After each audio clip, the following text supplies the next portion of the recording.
कुछ रिपोर्ट्स में दावा किया गया कि पश्चिमी देश यूक्रेन को आधुनिक हथियार दे रहे हैं, जबकि रूस अपने परमाणु हथियारों का खुला प्रदर्शन कर रहा है।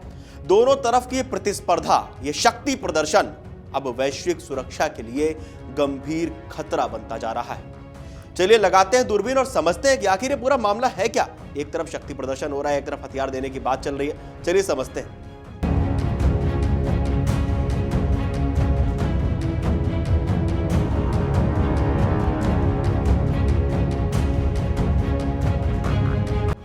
फ्रांस से राफेल विमान की बातचीत से इस खबर की शुरुआत करते हैं। यूक्रेन के राष्ट्रपति वोलोदिमीर ज़ेलेंस्की ने हाल ही में पुष्टि की है कि उनका देश फ्रांस से राफेल लड़ाकू विमान खरीदने के लिए बातचीत कर रहा है। यह कदम यूक्रेन की 3 प्लेटफॉर्म रणनीति का हिस्सा है, जिसके तहत देश F-16, ग्रिपन और राफेल जैसे उन्नत जेट हासिल लेना चाहता है। ज़ेलेंस्की का लक्ष्य है कि यूक्रेनी वायुसेना को फिर से मजबूत किया जाए और करीब 250 आधुनिक लड़ाकू विमान तैनात किए जाएं। राफेल का फायदा यह है कि यह लगभग पूरी तरह से फ्रांसीसी तकनीक से बना है और इसे अमेरिका की मंजूरी की जरूरत नहीं पड़ती। ये ITAR मुक्त विमान है, यानी फ्रांस स्वतंत्र रूप से इसके निर्यात का निर्णय ले सकता है। दूसरी ओर स्वीडन का ग्रिपन विमान अमेरिकी इंजन पर निर्भर है, इसलिए उसके निर्यात के लिए वॉशिंगटन की अनुमति की जरूरत होगी, उनकी परमिशन लेनी पड़ेगी। फ्रांस की कंपनी दसॉल्ट एविएशन ने कहा है कि वो यूक्रेन के लिए किसी भी औपचारिक अनुरोध के लिए तैयार है, लेकिन उत्पादन का शेड्यूल पहले से तंग है, क्योंकि भारत, मिस्र और इंडोनेशिया के लिए डिलीवरी पहले से तय है। अब अमेरिका की टॉमहॉक मिसाइल की बात करते हैं। मिसाइलें और ट्रंप का जो बदलता रुख है। अमेरिकी रक्षा विभाग पेंटागन ने यूक्रेन को लंबी दूरी की टॉमहॉक क्रूज मिसाइलें देने की मंजूरी तो दे दी है। ये मिसाइलें लगभग 1600 किलोमीटर तक वार कर सकती हैं और जहाजों या पनडुब्बियों से भी लॉन्च हो सकती हैं। हालांकि अंतिम फैसला राष्ट्रपति डोनाल्ड ट्रंप के हाथ में है। रिपोर्ट्स के मुताबिक ट्रंप ने रूस के राष्ट्रपति व्लादिमीर पुतिन से फोन पर बातचीत के बाद अपना रुख बदल दिया। पुतिन ने चेतावनी दी थी कि टॉमहॉक मिसाइलें मॉस्को और सेंट पीटर्सबर्ग तक पहुंच सकती हैं, टारगेट कर सकती हैं। बाद में जब ज़ेलेंस्की वाशिंगटन पहुंचे और ट्रंप से मिले तो ट्रंप ने कहा, हमें खुद टॉमहॉक की जरूरत है। आप सबको वो याद भी होगा, हम अपनी जरूरत की चीजें दूसरों को नहीं दे सकते। रूस ने स्पष्ट चेतावनी दी है कि अगर यूक्रेन को टॉमहॉक मिसाइलें दी गई तो ये खतरनाक विस्तार का कारण बनेगा। अब अगर हम बात करें, अगर यूक्रेन के हाथों राफेल लग जाता है, जिस तरह की बात भी कर रहे हैं ज़ेलेंस्की ने, जिस तरह का दावा किया, और दूसरी तरफ अमेरिका से टॉमहॉक मिसाइल की बात चल रही है, हालांकि उसमें जो डील है वो नहीं होती हुई नजर आ रही है। चल क्या रहा है उन सब के बीच, इन सब विवादों के बीच, इन सब कवायदों के बीच, रूस और यूक्रेन के बीच जो हाई टेंशन बनी हुई है, उस माहौल के बीच रूस का परमाणु शक्ति प्रदर्शन करना। अक्टूबर में रूस ने अपने परमाणु हथियारों की शक्ति का बड़ा प्रदर्शन किया। राष्ट्रपति पुतिन ने पहले बुरेस्वेस्तानिक नामक परमाणु चालित क्रूज मिसाइल का परीक्षण किया, जो 14,000 किलोमीटर तक उड़ान भर सकती है और 15 घंटे तक हवा में रह सकती है। पुतिन का दावा है कि यह किसी भी मिसाइल रक्षा प्रणाली को भेद सकती है।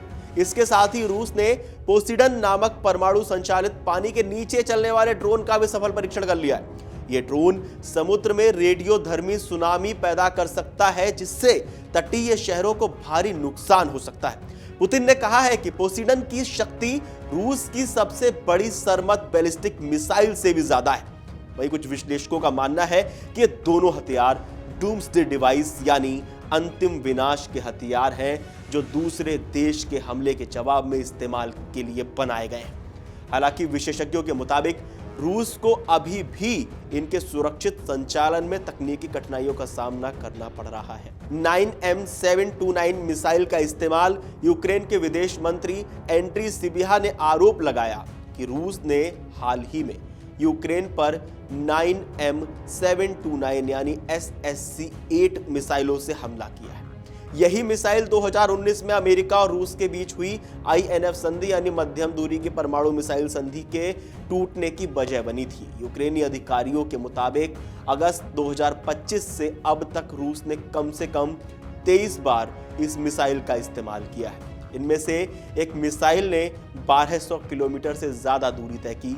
यह मिसाइल परमाणु या पारंपरिक दोनों तरह के वॉरहेड ले जा सकती है। अब यहां पर ट्रंप का नाम फिर सामने आता है। ट्रंप की परमाणु परीक्षण घोषणा। 29 अक्टूबर को अमेरिकी राष्ट्रपति ट्रंप ने घोषणा की कि अमेरिका 30 साल बाद फिर से परमाणु परीक्षण करेगा। उन्होंने सोशल मीडिया पर लिखा, दूसरे देश अपने हथियारों का परीक्षण कर रहे हैं, इसलिए मैंने रक्षा विभाग को हमारे परमाणु हथियारों का परीक्षण शुरू करने का निर्देश दिया है। दरअसल अमेरिका ने आखिरी बार 1992 में परमाणु परीक्षण किया था। विशेषज्ञों का कहना है कि अमेरिका को अभी तकनीकी रूप से इसकी कोई तत्काल जरूरत नहीं है। ट्रंप का यह फैसला रूस और चीन के साथ शक्ति संतुलन बनाए रखने की रणनीति का हिस्सा भी माना जा रहा है। रूस का नया परमाणु सिद्धांत, अगर हम उस पर बात करें, क्योंकि बात परमाणु तक पहुंच गई है, परमाणु मिसाइल्स तक पहुंच गई है, तो नवंबर 2024 में रूस ने अपना नया परमाणु सिद्धांत अपनाया था। इसमें 2 बड़े बदलाव किए गए हैं। अब परमाणु हथियार सिर्फ राज्य के अस्तित्व के लिए नहीं बल्कि गंभीर खतरे की स्थिति में भी इस्तेमाल किए जा सकते हैं, ऐसा रूस का कहना है। रूस अब उन गैर परमाणु देशों पर भी परमाणु हमला कर सकता है जो परमाणु शक्तियों जैसे नेटो सदस्य देशों द्वारा समर्थित है। यह नीति सीधे तौर पर उन देशों को निशाना बनाती है जो यूक्रेन को सैन्य सहायता दे रहे हैं। यूक्रेन और रूस के बीच चल रही इस हथियारों की होड़ ने वैश्विक सुरक्षा व्यवस्था को बेहद अस्थिर भी बना दिया है। एक तरफ पश्चिमी देश यूक्रेन को उन्नत हथियारों से लैस कर रहे हैं, तो दूसरी तरफ रूस नए परमाणु हथियारों का प्रदर्शन कर रहा है, उनका परीक्षण कर रहा है। आप लोगों को क्या लगता है? और रूस के परीक्षण के समय अमेरिका का यह कहना कि अब वो भी अपने परमाणु हथियारों का परीक्षण करेगा। एक तरफ पश्चिमी देश जो रूस यूक्रेन को सपोर्ट पहुंचा रहे हैं, चाहे वो टॉमहॉक मिसाइल देने की बात चल रही हो, हालांकि उस पर कोई अभी तक पुष्टि नहीं हुई है कि वो दी जाएगी या नहीं दी जाएगी। दूसरी तरफ फ्रांस का राफेल देना, जेलेस्की ने दावा किया है कि वो फ्रांस से राफेल खरीद रहे हैं। इस पे आप लोगों का क्या कहना है? ये जो हाई टेंशन बनी हुई है रूस और यूक्रेन के बीच, और इसमें अमेरिका की बात की जाए या पश्चिमी देशों की बात की जाए, वो सब शामिल होते हुए नजर आ रहा है। किस तरह से इस युद्ध का अंत हो सकता है, सीज फायर हो सकता है, रूस और यूक्रेन के बीच शांति हो सकती है?